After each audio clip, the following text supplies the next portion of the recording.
Ahora, la gente entendía lo que estaba escrito en la profecía de Zacarías, y ahí podemos encontrar la multitud de distintos puntos de vista.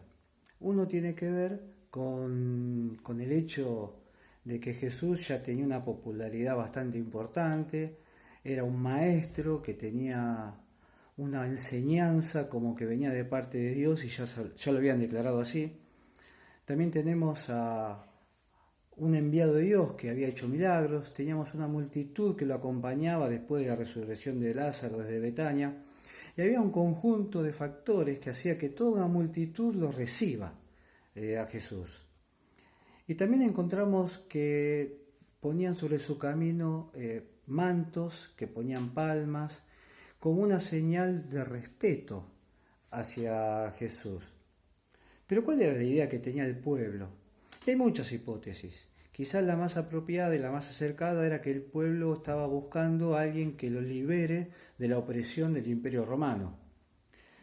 En el tiempo de la Pascua, los judíos celebraban el éxodo, cuando Dios liberó por medio de la mano de Moisés al pueblo de Israel de la esclavitud de Egipto.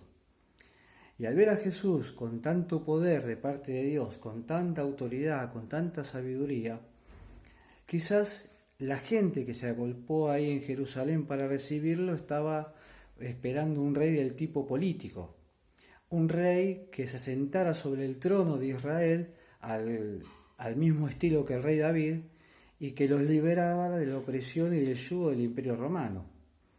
Uno no sabe si entendían o no entendían la profecía que había escrito el profeta Zacarías en el capítulo 9, versículo 9, que iba a entrar el príncipe de paz sobre un pollino, que no había sido utilizado para tareas domésticas. Lo que más se inclinan los estudiosos es que esperaban a un rey. Y ahí vemos una multitud enfervorizada, una multitud aclamándolo, diciéndolo: Hosana, bendito el que viene en el nombre del Señor. Quizás acá está haciendo alusión a un salmo, al Salmo 118, versículos 25 y 26, donde dice que Hosana, Hosana, bendito el que viene en el nombre del Señor. Están proclamando que verdaderamente Jesús venía en el nombre del Señor. Pero esta multitud tendríamos que ver si verdaderamente tenía conciencia de quién era Jesús o estaba siendo guiado emocionalmente al ver a una persona que hacía milagros y que hablaba con palabras de sabiduría. Porque no nos olvidemos que una semana después ese mismo pueblo era el que le decía que lo crucifiquen. Entonces uno, viendo el análisis de esos hechos, lo que tiende a pensar en la emotividad o en la emoción o en el momento emotivo que fue esa entrada de Jerusalén, donde la gente, más allá de entender demasiado que Jesús era verdaderamente el rey, se dejó llevar por emociones, ¿no?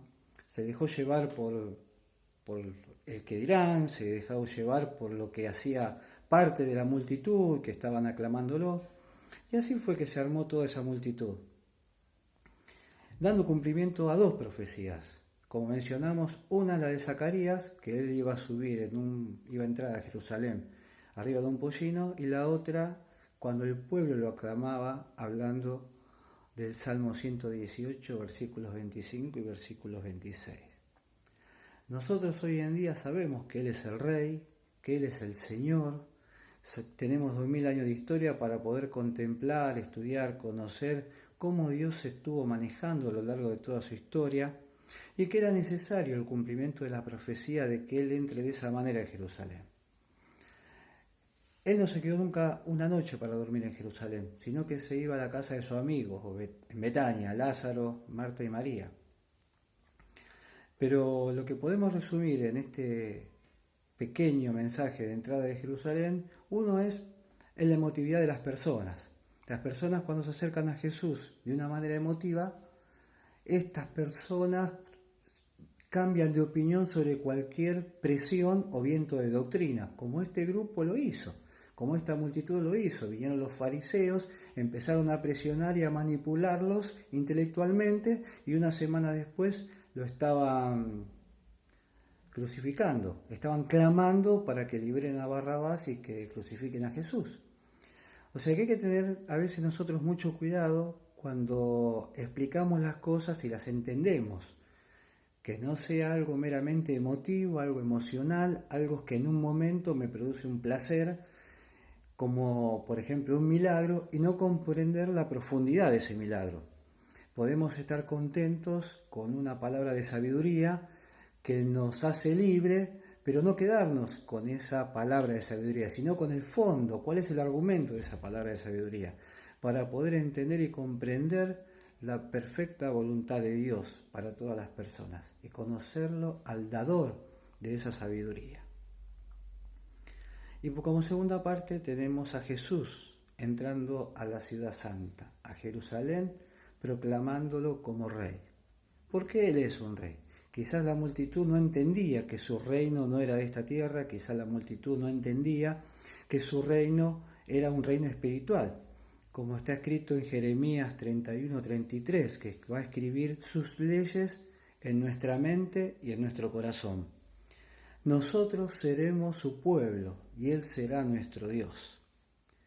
Así que terminamos este video deseándoles que esta cuarentena nos encuentre profundizando el conocimiento que tenemos de Dios, para que verdaderamente nosotros seamos un pueblo activo, un pueblo que ora, un pueblo que está al pie del cañón para servir y para estar donde Dios quiere que estemos en cada momento.